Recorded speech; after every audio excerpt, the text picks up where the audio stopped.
In today's video, I'm going to teach you how to import your Coinbase crypto transactions into TurboTax. To get started, open Google Chrome on your computer.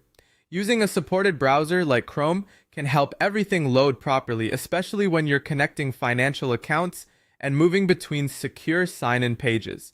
Once Chrome is open, go to TurboTax and sign in to your account. Make sure you're using the correct account for the tax return you're working on so your information is saved in the right place. After you're logged in, head to the Income and Expenses section. This is where TurboTax collects all the financial details that may affect your return, including investment activity and digital asset transactions. Within that area, look for the cryptocurrency section and open it. If you've traded, sold, or otherwise used crypto during the tax year, this is where TurboTax helps you bring that activity into your return. Next, select Add Crypto. This option lets you connect an exchange or upload information so TurboTax can begin pulling in your transaction records.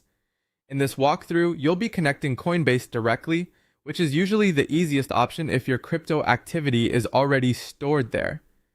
When prompted to choose a provider, select Coinbase.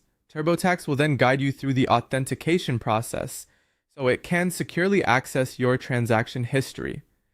Follow the on-screen instructions carefully as you move through the connection steps. Depending on your account settings, you may be asked to sign in and approve the connection before TurboTax can import the data. Once authentication is complete, TurboTax will automatically pull in your Coinbase transaction history.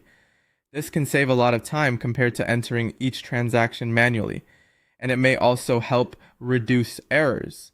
After the import finishes, take a moment to review what came in. It's always a good idea to make sure the account connected successfully and that the transaction history appears complete. If the import doesn't work right away, try refreshing the page or signing in again before repeating the connection. Also, make sure you're